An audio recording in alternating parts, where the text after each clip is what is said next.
Now, back to Coastal Living on KZTV.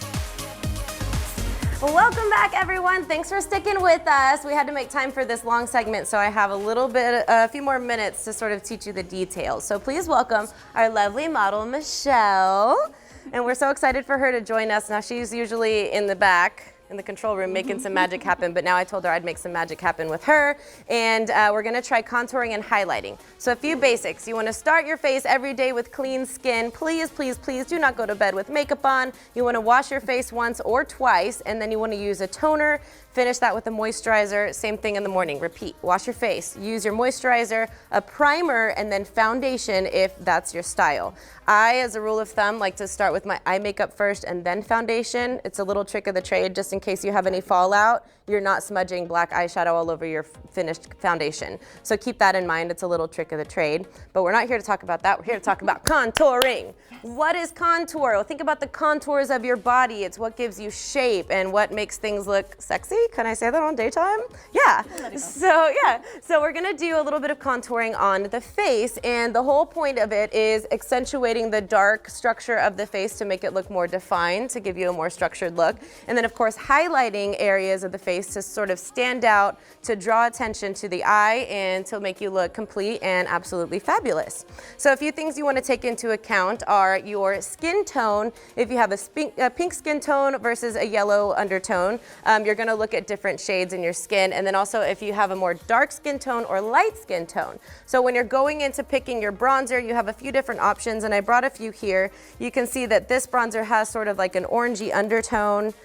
This one over here in the smaller palette actually has sort of a stone finish to it, and that is something I might recommend for somebody with a lighter skin tone.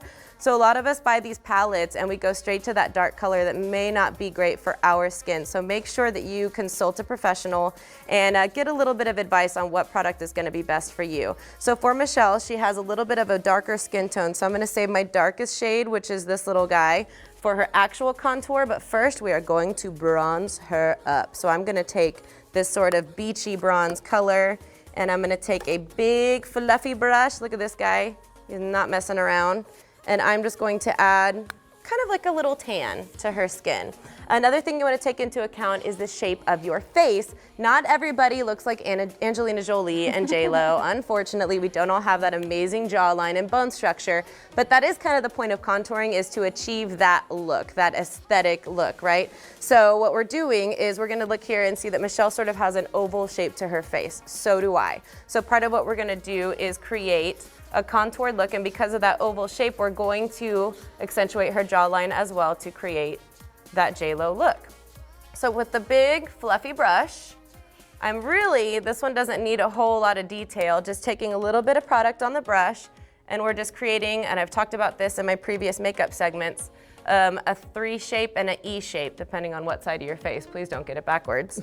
But we're going from the forehead to the cheek, sweeping through the temples, and then down to the jawline. And this is just creating a little bit of a shadow and giving us kind of like blending. You know, when you're painting a canvas and you're doing like a sunset, you want to get all the beautiful shading and stuff done in the background before you get to the clouds and all that different detail. So go ahead and face towards the camera for me, Michelle, and we're gonna do some more here. I always like to start on the cheek when you have the most color on your brush.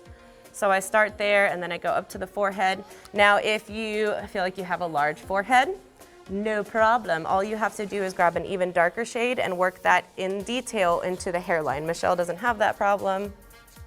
It's not a problem. It's a beautiful feature that we want to enhance. And then we're taking care of the jawline right here, kind of going around the chin, and then a little bit too around her nose. She's bronzed. You can see she kind of has like a little bit of a tan look, but she doesn't look Kim Kardashian just yet. So I'm going to go in, now I'm switching from a fluffy brush to a more detailed brush. This is like a contour brush, it has an angle. It's a little thinner here, so we've got some room for detail, right?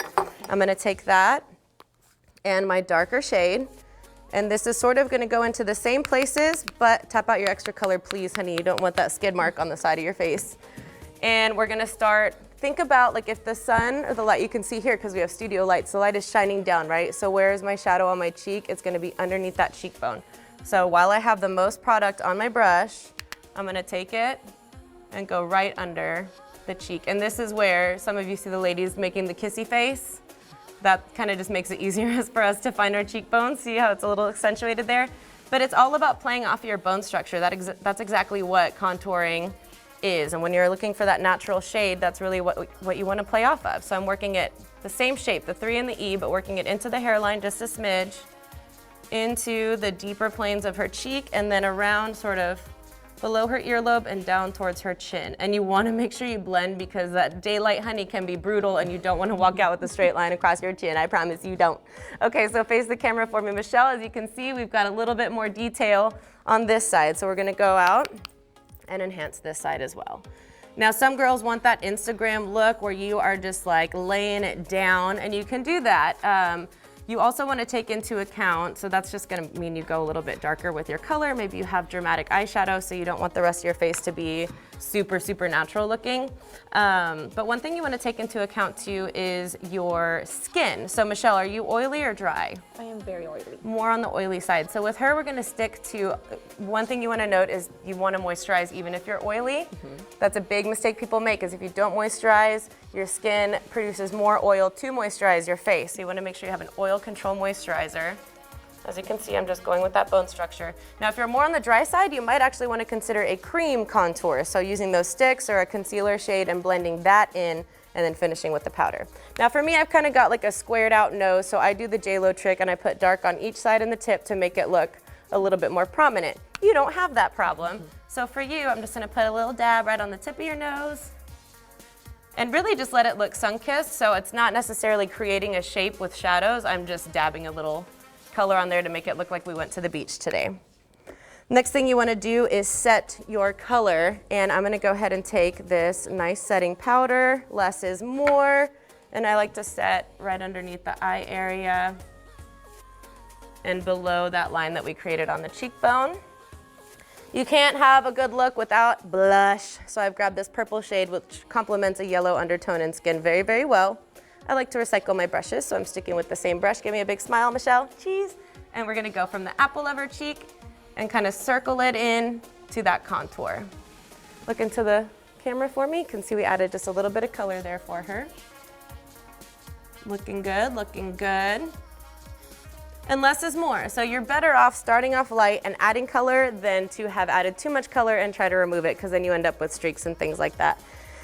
And you can't be done with contouring and highlighting until you added that shine, honey. And it has to be in the right place. Otherwise, especially for someone who naturally produces oil, then you just look oily. So it's all about strategy. I'm using just what's on the cap because there's so much product. I'm taking the tip of my brush, but you can always switch to a new fresh brush. Like, I'm a girl, I do my makeup in the morning and I'm like, all right, 15 minutes, let's go.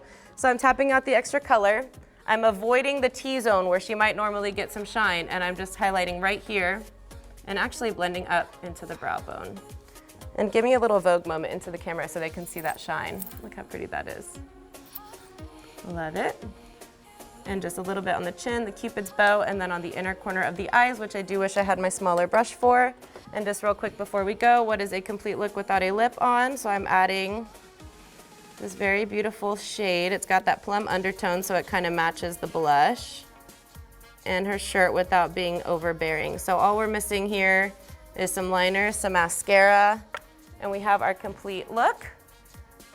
And she is looking just fabulous. So this is our contour and highlight little project on Michelle. I hope you enjoyed this moment. I hope that you learned a lot. Look at that before and after. She has life, she has color, but she doesn't look overdone. And I think that's the biggest thing with makeup, is just don't overdo it unless it's on purpose.